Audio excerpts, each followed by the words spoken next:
স্বাগত বিশ্বযোগে, সাথে আছি আমি রুবাইয়া তদিতি। শুনছিলেন শিরোনাম, এবারে পুরো খবর।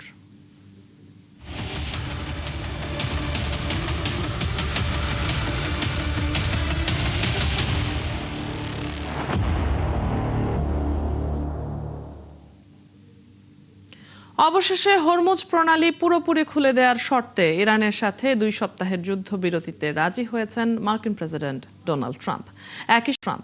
একই সাথে ইরানের বিরুদ্ধে বড় বিজয় দাবি করে বিশ্ব শান্তির জন্য এটিকে একটি বড় দিন বলে মন্তব্য করেন ট্রাম্প। অন্যদিকে এই যুদ্ধবিরতিতে সম্মত হয়ে এটিকে নিজেদের বড় জয় বলে দাবি করেছে ইরানও।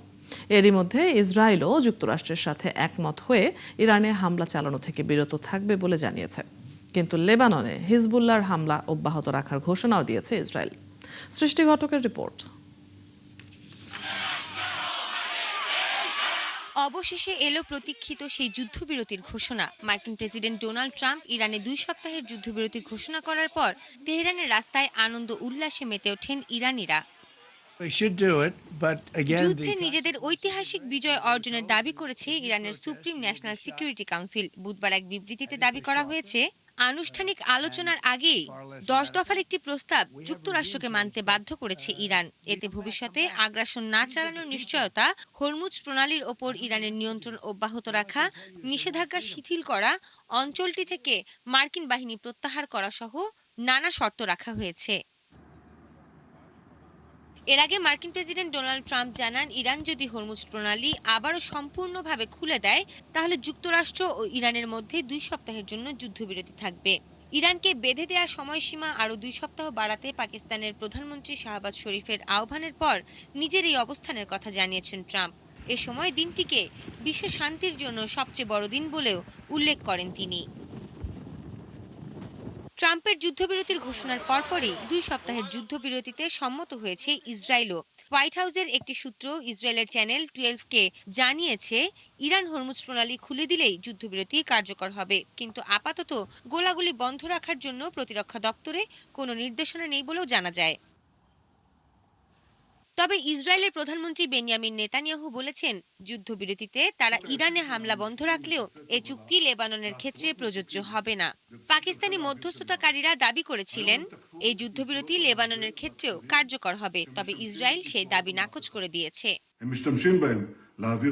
এদিকে ইরানের ওপর হামলা বন্ধ করা হলে নিজেদের প্রতিরোধমূলক সামরিক অভিযান স্থগিত করার ঘোষণা দিয়েছে তেহরানও। ইরানের পররাষ্ট্রমন্ত্রী আব্বাস আরাকচি এক বিবৃতিতে একথা বলেন। একই সঙ্গে বৈশ্বিক বাণিজ্যের গুরুত্বপূর্ণ রুট হরমুজ প্রণালী নিয়েও বড় সিদ্ধান্ত নিয়েছে ইরান।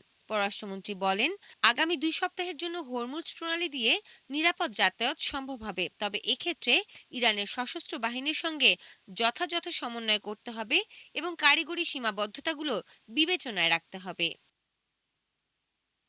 সৃষ্টি ঘটক, 71। যুক্তরাষ্ট্র ও ইরানের মধ্যে 2 সপ্তাহের যুদ্ধবিরতি ঘোষণার পর তেহরানের এঙ্গেলাব স্কয়ার সহ বিভিন্ন সড়কে নেমে আসেন হাজারো উচ্ছ্বসিত জনতা। পতাকা নেড়ে ও স্লোগান দিয়ে সর্বোচ্চ নেতা মোস্তফা খামেনির প্রতি নিঃশর্ত সমর্থন জানান তারা। অনেকে বিজয় উল্লাস করেন মার্কিন ও ইসরায়েলি পতাকা পুড়িয়ে। জানিয়েছেন যুক্তরাষ্ট্রের প্রতি আস্থাহীনতার কথা। বিস্তারিত নাহিদা রিন্থির প্রতিবেদনে। তেহরানে যখন ভোরের আলো ফুটছিল, সেখানকার রাস্তাগুলো তখন উচ্ছ্বাসে মাতোয়ারা। স্থানীয় সময় বুধবার ভোরে যুক্তরাষ্ট্র ও ইরানের মধ্যে 2 সপ্তাহের যুদ্ধবিরতির ঘোষণার পর তেহরানের এঙ্গেলাব স্কয়ার সহ শহরের বিভিন্ন স্থানে সমবেত হন হাজারো মানুষ। পতাকা হাতে চলে স্লোগান, কেউ কেউ নিজেদের প্রতিরোধের বার্তা জানান মার্কিন ও ইসরায়েলি পতাকা পুড়িয়ে। টানা কয়েক সপ্তাহ সংঘাতের পর এমন এক মুহূর্ত যেন স্বস্তি ও আশার নতুন দিগন্ত খুলে দিয়েছে সেখানকার মানুষের কাছে। যুক্তরাষ্ট্র প্রতিশ্রুতিবদ্ধ নয়, তবে এখন তারা বুঝতে পেরেছে যে ইরান এক পরাশক্তি এবং যদি তারা চুক্তি না মানে আমরা অবশ্যই তাদের সাথে অন্যভাবে মোকাবেলা করব। তবে যুক্তরাষ্ট্র প্রেসিডেন্ট ডোনাল্ড ট্রাম্পের ঘোষিত 2 সপ্তাহের যুদ্ধবিরতি নিয়ে সাধারণ মানুষের মধ্যে সন্দেহ আছে। তাদের অনেকের মতেই সবাই শান্তি চায়, কিন্তু যুক্তরাষ্ট্রকে বিশ্বাস করা কঠিন, কারণ তারা আগেও বিভিন্ন দেশের সঙ্গে একই আচরণ করেছে। পূর্ব অভিজ্ঞতা থেকে বলছি, তারা যুদ্ধবিরতির অজুহাতে নিজেদেরকে সজ্জিত করে আরও শক্তিশালীভাবে আক্রমণ করে। আমেরিকার স্বভাব কি বদলে যায়? আমি সত্যি জানি না কেন তারা মেনে নিল। ইসরায়েলের জন্য আমাদের নেতা শহীদ হয়েছেন। এর আগে আক্রমণ করেছিল যখন আমরা আলোচনার টেবিলে ছিলাম। এদিকে ইরানের সর্বোচ্চ জাতীয় নিরাপত্তা পরিষদ এই চুক্তিকে নিজেদের বিজয় হিসেবে তুলে ধরেছে। তাদের দাবি, যুদ্ধবিরতির চুক্তি মেনে নিতে যুক্তরাষ্ট্রকে বাধ্য করা হয়েছে। 6 সপ্তাহ ধরে চলা এই সংঘাতে প্রায় 5,000-এর বেশি মানুষ প্রাণ হারিয়েছে। এর মধ্যে ইরানি নিহত হয়েছে অন্তত 1600 বেসামরিক নাগরিক। নাহিদা রিন্থি, 71। ইরানের যুদ্ধবিরতি নিয়ে আলোচনা করব এবার। আমাদের সাথে যুক্ত হচ্ছেন মধ্যপ্রাচ্য বিষয়ক বিশ্লেষক, জগন্নাথ বিশ্ববিদ্যালয়ের শিক্ষক অধ্যাপক মেজবাউল আজম সওদাগর।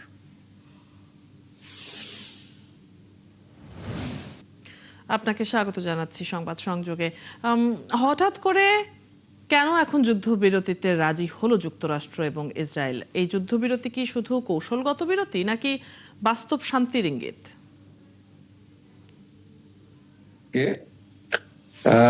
যুদ্ধবিরতি আসলে হঠাৎ করে হলো কেন, এই বিষয়টিকে ব্যাখ্যা করতে হলে আমাদের এই ইরানের যে স্ট্র্যাটেজিক ইম্পর্টেন্স, এটার দিকে আমাদেরকে দৃষ্টি দিতে হবে। আপনি জানেন যে হরমুজ প্রণালীর কথা যেটি বলা হচ্ছে, হরমুজ স্ট্রেইট, মূলত এই যুদ্ধবিরতির পিছনে যুদ্ধটা কিন্তু ছিল একটা অ্যাসিমেট্রিক ওয়ার যেটাকে আমরা বলি, একপাক্ষিক অসম একটা যুদ্ধ ছিল।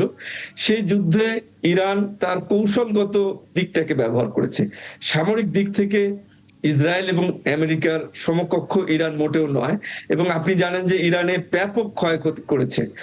ইসরায়েল এবং আমেরিকার যে হামলাগুলো হয়েছে, হামলায় ব্যাপক ক্ষয়ক্ষতি হয়েছে।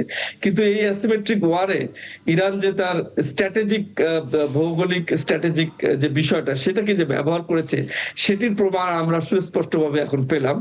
আপনি দেখলেন যে কয়েকদিন থেকে আমরা দেখছিলাম যে যুদ্ধ বন্ধের জন্য আমেরিকার পক্ষ থেকে, ট্রাম্পের পক্ষ থেকে কিছু শর্ত দেয়া হচ্ছিল, আবার ইরানের পক্ষ থেকে কিছু শর্ত দেয়া হচ্ছিল। তো আমরা দেখছিলাম যে কে কার শর্ত মানে, এই বিষয়টাকে আমরা আসলে বিশ্লেষণ করছিলাম। কিন্তু শেষ পর্যন্ত এসে আমরা দেখলাম যে ইরান যে 10 দফা শর্তটি দিয়েছিল, সেই শর্তটা মেনেই কিন্তু যুদ্ধবিরতিটা কার্যকর হলো। এখন সেই শর্তটা যে আমেরিকা মানলো, এটার প্রমাণটা কি? এটার প্রমাণটা হচ্ছে আজকে কয়েক ঘন্টা আগে ইরান ডোনাল্ড ট্রাম্প AFP কে একটি সাক্ষাৎকার দিয়েছেন। সেই সাক্ষাৎকারে তিনি এই ইরানের যে 10 পয়েন্ট যে ডিমান্ড যেটা দেয়া হয়েছে, শর্ত যেটা দেয়া হয়েছে, সেই শর্তটাকে তিনি ওয়ার্কেবল হিসেবে আখ্যায়িত করেছেন ডোনাল্ড ট্রাম্প। সেই শর্তটাকে ওয়ার্কেবল হিসাবে আখ্যায়িত করার মধ্য দিয়ে এটা প্রমাণিত হলো যে ডোনাল্ড ট্রাম্প ইরানের দেয়া 10 দফা যে শর্ত, সেটিকে তিনি প্রাথমিকভাবে তিনি মেনে নিয়েছেন, এবং তিনি তার প্রধান যে শর্তটা সেখানে দিয়েছেন যে হরমুজ স্ট্রেইটকে খুলে দিতে হবে। এখন হরমুজ স্ট্রেইটকে যে খুলে দেয়া হলো জাহাজ চলাচলের জন্য, এই খুলে দেওয়ার ক্ষেত্রে আপনি জানেন যে কয়েকদিন থেকে ইরানের পার্লামেন্টে এটা নিয়ে আলোচনা হচ্ছে, এবং ইরান এই হরমুজ স্ট্রেইটকে তারা নিয়ন্ত্রণ করবে, এবং কিভাবে নিয়ন্ত্রণ করবে তার কিছু নিয়ম কানুন শর্ত তারা কিন্তু তৈরি করেছে। এবং তার মধ্যে অন্যতম একটা হচ্ছে যে এই স্ট্রেইট দিয়ে যে জাহাজগুলো চলাচল করবে, এই জাহাজগুলোর উপর ইরানের যে নিরাপত্তা বাহিনী, তাদের একটা নিয়ন্ত্রণ থাকবে, এবং জাহাজগুলোর উপর একটা সুনির্দিষ্ট পরিমাণ একটা টোল তারা এখান থেকে আদায় করবে। এটার মধ্য দিয়ে যেটা বোঝা যাচ্ছে যে হরমুজ স্ট্রেইটের উপরে এই যুদ্ধের মধ্য দিয়ে ইরানের একটা পূর্ণাঙ্গ নিয়ন্ত্রণ এখানে কার্যকর বোঝা যাচ্ছে। এই সময়টিতে উভয় পক্ষ কি ধরনের সামরিক প্রস্তুতি নিতে পারে, মানে সামরিক প্রস্তুতি নেবে বলে মনে করেন কিনা? এই সময়টা পুনর্গঠন এবং পুনরায় হামলার পরিকল্পনার সুযোগ কি দেবে? এই ধরনের আপনি যে পয়েন্টটি বললেন, এই ধরনের অভিযোগ ইরানের পক্ষ থেকে রয়েছে। ইরানের পক্ষ থেকে রয়েছে কারণ এর আগে যখন এরকম করে আলোচনা যখন কন্টিনিউ চলছিল, ডিপ্লোম্যাটিক নেগোসিয়েশন যখন চলছিল, তখনই কিন্তু ইরানের উপর ইরান অপ্রস্তুত অবস্থায় ছিল, সেই সময় কিন্তু হামলাটা হয়েছে। তো সেই প্রেক্ষাপট থেকে ইরান বারবার এই বিষয়টাই অভিযোগ করে আসছে যে কোনো সময় ইসরায়েল এবং মার্কিন যুক্তরাষ্ট্র কিন্তু এই মানে তাদের যে কমিটমেন্ট সেখান থেকে সরে আসতে পারে। তবে এবার প্রেক্ষাপটটা একটু ভিন্ন, যেহেতু হরমুজ প্রণালীকে কেন্দ্র করে সারা পৃথিবীতে কিন্তু উত্তেজনা তৈরি হয়েছে, এবং সারা পৃথিবীতে যে তেল জ্বালানিকে কেন্দ্র করে যে উত্তেজনা তৈরি হচ্ছে, সারা পৃথিবীতে অস্থিরতা তৈরি হচ্ছে, সেটার উপরেই কিন্তু বেশি গুরুত্ব দেওয়া হচ্ছে। এবং এখানে চায়না এবং পাকিস্তান, যেটা বোঝা যাচ্ছে ইন্টারন্যাশনাল মিডিয়াগুলো যেটা বলছে, যে চায়না এবং পাকিস্তান, মানে ট্রাম্প নিজেও স্বীকার করেছেন যে চায়না এখানে একটা গুরুত্বপূর্ণ ভূমিকা পালন করেছে, পাকিস্তানও একটা গুরুত্বপূর্ণ ভূমিকা পালন করছে। তো সেই ক্ষেত্রে আমরা প্রাথমিকভাবে মনে করতে পারি যে এবার হয়তোবা ট্রাম্প তার সেই কমিটমেন্ট থেকে সরে আসবেন না, জি। এবং তিনি একটি পার্মানেন্ট একটি যুদ্ধবিরতির দিকে হয়তো অগ্রসর হবেন, এই কারণে যে তিনি 10 পয়েন্ট যে ডিমান্ড দেয়া হয়েছে, যে শর্ত দেয়া হয়েছে, সেটাকে তিনি ট্রাম্প সেটার কিন্তু ব্যাপারে ইতিবাচক মন্তব্য করেছেন। ইতিবাচক, এবং যেহেতু তিনি নিশ্চয়ই workable নিশ্চয়ই হিসেবে আখ্যায়িত করেছেন। বিশ্ববাসীও এই যুদ্ধের সমাপ্তি চায়, কারণ সারা বিশ্বই এতে এফেক্টেড হচ্ছে। আপনাকে অনেক ধন্যবাদ আজ আমাদের সাথে যুক্ত হবার জন্য, এই আলোচনায় অংশ নেবার জন্য। দর্শক, কথা হচ্ছিল অধ্যাপক মেজবাউল আলম সওদাগরের সাথে। মধ্যপ্রাচ্যে উত্তেজনার মধ্যেই যুক্তরাষ্ট্র ও ইরানের মধ্যে ঘোষিত 2 সপ্তাহের যুদ্ধবিরতিকে স্বাগত জানিয়েছে জাতিসংঘ। সব পক্ষকে আন্তর্জাতিক আইন মেনে চলা এবং যুদ্ধবিরতির শর্ত বাস্তবায়নের আহ্বান জানিয়েছেন মহাসচিব অ্যান্তোনিও গুতেরেস। এরই মধ্যে জাপানও এই যুদ্ধবিরতিকে ইতিবাচক হিসেবে দেখছে। দেশটির মুখপাত্র বলেছেন, এখন সবচেয়ে গুরুত্বপূর্ণ হচ্ছে উত্তেজনা কমানো এবং নিরাপদ নৌ চলাচল নিশ্চিত করা। অস্ট্রেলিয়া ও থাইল্যান্ডও স্বাগত জানিয়েছে 2 সপ্তাহের এই যুদ্ধবিরতিকে। এই তালিকায় রয়েছে ইরাক, মিশর, ইন্দোনেশিয়া, মালয়েশিয়া ও নিউজিল্যান্ড। তবে বিশ্লেষকরা বলছেন, এই যুদ্ধবিরতি শান্তির সমাধান নয়, বরং সাময়িক বিরতি মাত্র। 2 পক্ষ এখনো গুরুত্বপূর্ণ ইস্যুগুলোতে অনেক দূরে অবস্থান করছে। কাজেই যুদ্ধবিরতি ভঙ্গুর এবং পূর্ণাঙ্গ সমঝোতায় পৌঁছানো সহজ হবে না।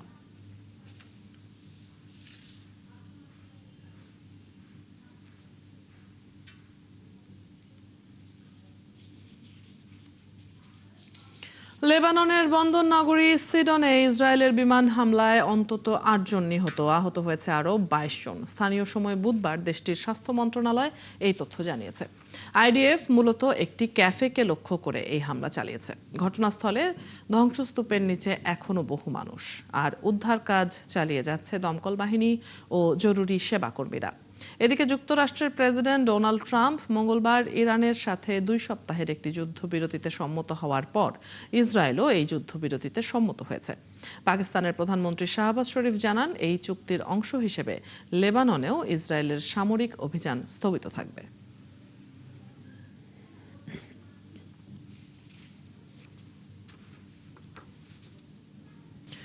আগামী 11 এপ্রিল পাকিস্তানের রাজধানী ইসলামাবাদে শুরু হতে যাওয়া শান্তি আলোচনার ভিত্তি হিসেবে ইরান যে 10 দফা প্রস্তাব দিয়েছে, এসব প্রস্তাবের মধ্যে ইরান কেবল নিষেধাজ্ঞা প্রত্যাহার নয়, বরং মধ্যপ্রাচ্য থেকে মার্কিন সামরিক উপস্থিতি সম্পূর্ণ বন্ধের দাবি জানিয়েছে। বিস্তারিত দেওয়ান মুবাশশিরা হোসেনের রিপোর্টে। পাকিস্তানের রাজধানী ইসলামাবাদকে ঘিরে যখন কূটনৈতিক তৎপরতা জোরদার হচ্ছে, তখনই সামনে এসেছে ইরানের প্রস্তাবিত 10 দফা পরিকল্পনার বিস্তারিত। ইরানের সুপ্রিম ন্যাশনাল সিকিউরিটি কাউন্সিলের তথ্য অনুযায়ী এই পরিকল্পনায় আঞ্চলিক নিরাপত্তা ও কৌশলগত নিয়ন্ত্রণের বিষয়গুলোকে বিশেষ গুরুত্ব দেওয়া হয়েছে। এর মধ্যে অন্যতম হলো হরমুজ প্রণালী ঘিরে নিয়ন্ত্রিত যাতায়াত ব্যবস্থা চালুর প্রস্তাব। ইরান জানিয়েছে, তাদের সশস্ত্র বাহিনীর তত্ত্বাবধানে এই ব্যবস্থা বাস্তবায়ন করা হলে আন্তর্জাতিক এই গুরুত্বপূর্ণ নৌপথে নিরাপত্তা ও স্থিতিশীলতা নিশ্চিত হবে। পাশাপাশি একটি নিরাপদ ট্রানজিট প্রোটোকল প্রণয়নের কথাও বলেছে তেহরান, যা কার্যকর হলে হরমুজ প্রণালীতে তাদের অর্থনৈতিক ও ভূরাজনৈতিক প্রভাব আরও সুসংহত হবে। তবে সবচেয়ে কঠোর শর্তটি এসেছে যুক্তরাষ্ট্রকে ঘিরে। পুরো মধ্যপ্রাচ্য অঞ্চল থেকে মার্কিন সামরিক ঘাঁটি ও সেনা মোতায়েন সম্পূর্ণ প্রত্যাহারের দাবি জানিয়েছে তেহরান। এছাড়া ইরান স্পষ্ট করেছে, তাদের মিত্র সশস্ত্র গোষ্ঠীগুলোর বিরুদ্ধে চলমান সব ধরনের সামরিক অভিযান বন্ধ করতে হবে। এর মধ্যে রয়েছে হিজবুল্লাহ, হামাস এবং হুতিদের ওপর হামলা। অর্থনৈতিক ক্ষেত্রেও কঠোর অবস্থান নিয়েছে তেহরান। ইরানের বিরুদ্ধে থাকা সব ধরনের প্রাথমিক ও মাধ্যমিক নিষেধাজ্ঞা বাতিলের পাশাপাশি জাতিসংঘের নিরাপত্তা পরিষদ এবং আন্তর্জাতিক পরমাণু শক্তি সংস্থার সব নেতিবাচক প্রস্তাব প্রত্যাহারের দাবি জানানো হয়েছে। একই সঙ্গে বিদেশে আটকে থাকা ইরানের সম্পদ দ্রুত ফেরত দেওয়া এবং অতীতের সামরিক ও অর্থনৈতিক ক্ষয়ক্ষতির পূর্ণাঙ্গ ক্ষতিপূরণ দাবি করা হয়েছে। ইরান দাবি করেছে যে ইসলামাবাদের সমঝোতা হওয়া প্রতিটি বিষয়কে জাতিসংঘের নিরাপত্তা পরিষদের একটি বাধ্যতামূলক রেজলিউশন হিসেবে পাশ করতে হবে, যাতে ভবিষ্যতে কোনো পক্ষ এর থেকে সরে যেতে না পারে। দেওয়ান মুবাশশিরা হোসেন, ৭১। এই ছিল এখনকার আয়োজনে। বিশ্বের আরও নতুন কিছু খবর ও বিশ্লেষণ নিয়ে আগামীকাল সকাল 9:30 আবারও হাজির হবে বিশ্বযোগ। চোখ রাখুন ৭১-এর ফেসবুক পেজে এবং সাবস্ক্রাইব করুন ৭১-এর ইউটিউব চ্যানেল। থাকুন ৭১-এর সাথে।